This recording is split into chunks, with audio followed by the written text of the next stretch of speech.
Hope for the best. Yeah, hope for the best. Plan for the worst. Yes. There you go. Exactly. See how you screwed up the analogy, but yes. No, cool. I was following. I was picking up with your job. Okay.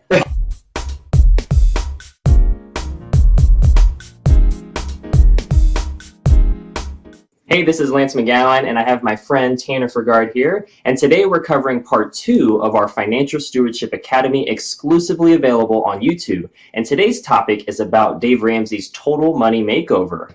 So when we look at the problem, more than 2/3 in the U.S. live paycheck to paycheck, and that is a really big issue. And I know a lot of people, obviously in the U.S. go through that. There's 400 million people in the U.S., and if 2/3 of people are doing that, it's going to be really hard to do the things that we talked about in the previous video, which is get out of debt and save, right?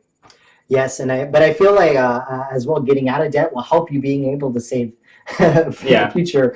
But it just shocks me that 2/3 of our population is living paycheck to paycheck. I mean, we are known as one of the wealthiest countries in the world, but yet we're struggling with this as well.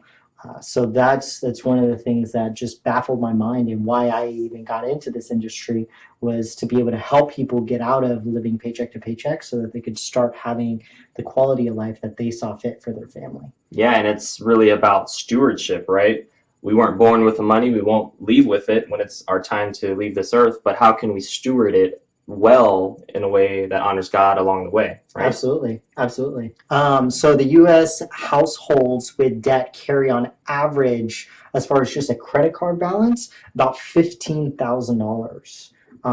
That to me really blew my mind. I'm like, wow. So that means it's the average, right? So if you're not struggling with at least $15,000 or more in debt, that means that somebody else is struggling with more. And this is such a big problem, I feel, as a country that we have, and why it's important that we educate ourselves in these aspects so that we can get out of it. Yeah, and there's lots of consumerism going on, lots of commercials, and Dave Ramsey's Total Money Makeover book talks a lot about getting out of debt. And part of getting out of debt is trying to reduce one of the main ones, which is credit card debt. Yeah. And if you're not able to pay off your monthly balance each month, or if it carries over, obviously that interest adds up over time. And I always remind people, like, if you look at the tallest buildings in any downtown area, what are they? They're the banks, they're the insurance companies. And because they make money off of compound interest. I'm not hating on them. I'm just saying that's how they make their money. And it's when people don't take care of their debt in a responsible way that they'll continue to be able to build those tall buildings. And do we want tall buildings? Sure, those are great. That just shows that they're adding value in some way. But from a consumer standpoint, we have to make sure that we're being responsible with how we do things, and hopefully get compound interest in a different way, which is maybe through investments or accounts that give us a return as well. So we can kind of get out of debt, save for personal stuff, and then also have investments. Absolutely. One of the things I've noticed is money is really a game. And some of us have the manual on how to play it, and others kind of just have to figure it out. So I know that's why we wanted to get together and make sure that we were sharing this information with you guys. So hopefully you're getting some value out of this, was to actually give you the money manual on what to do with it and how to properly utilize it, whether it's for you or for someone that you care about, so that you can start having the bigger building, at least in the city, right? Right, yeah, or at least in your bank account, and go from there, right? Yeah, it's not a bad deal either.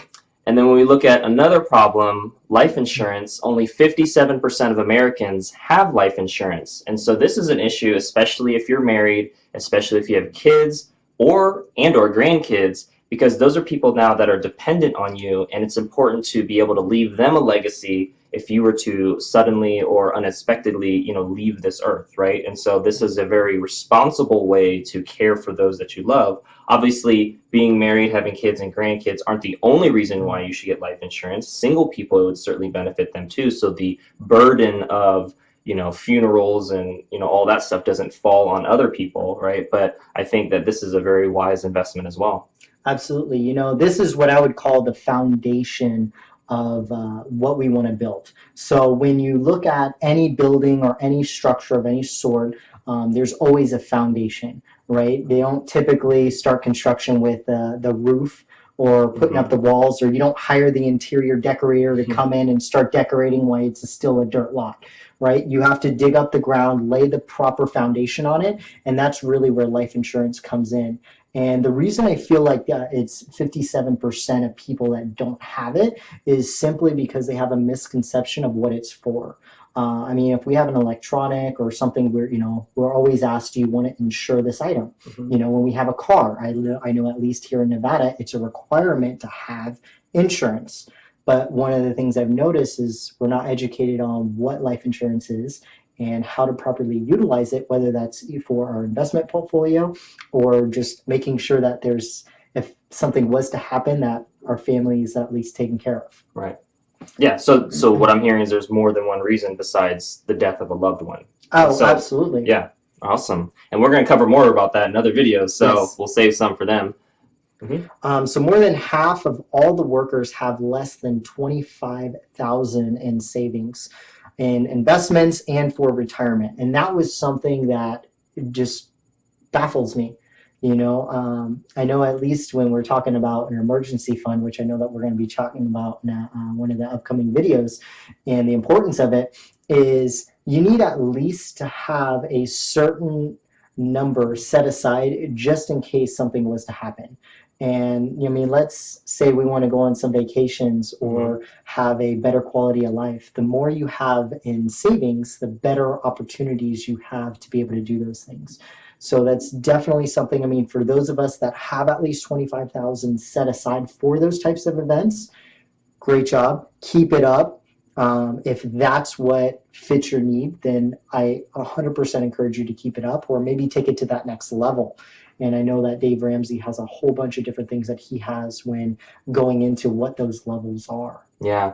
And part of finding a solution is understanding the problems. And so this is only part one. And so if you or somebody is going through living paycheck to paycheck or having credit card debt or not having life insurance or not having enough in your savings with regards to the things that we mentioned in this video, then that should be a red flag. It should be, hey, this is an opportunity for a positive change. Am I going to do that, or am I going to wait until Murphy's Law hits me upside the head and something bad happens, and then I'm even in a worse position? And so what we're trying to do is be the forerunner and sound the alarm and say, hey, these are some areas of opportunity to look at and to really do some research on and watch the other videos that we have so you can make a more educated decision and be prepared and stiff arm Murphy when it comes, right? So, and Murphy's Law just says anything that could go wrong will go wrong. And so we want to be prepared for that in the best way possible. Yeah. Plan for the best, expect it, or hope for the best. Yeah, hope for the best. Plan for the worst. Yes. There you go. Exactly. See how you screwed up the analogy, but yes. No, I was following. I was picking up with your job. Okay. Well, that's all we have for today. You can save 30% off our Financial Stewardship Academy webinar by using the discount code FREEDOM in the description below. Make sure that you click the like button if you got some value out of today's video, and tap the share button if you know of somebody that can benefit from this financial education. And we'll see you in the next video.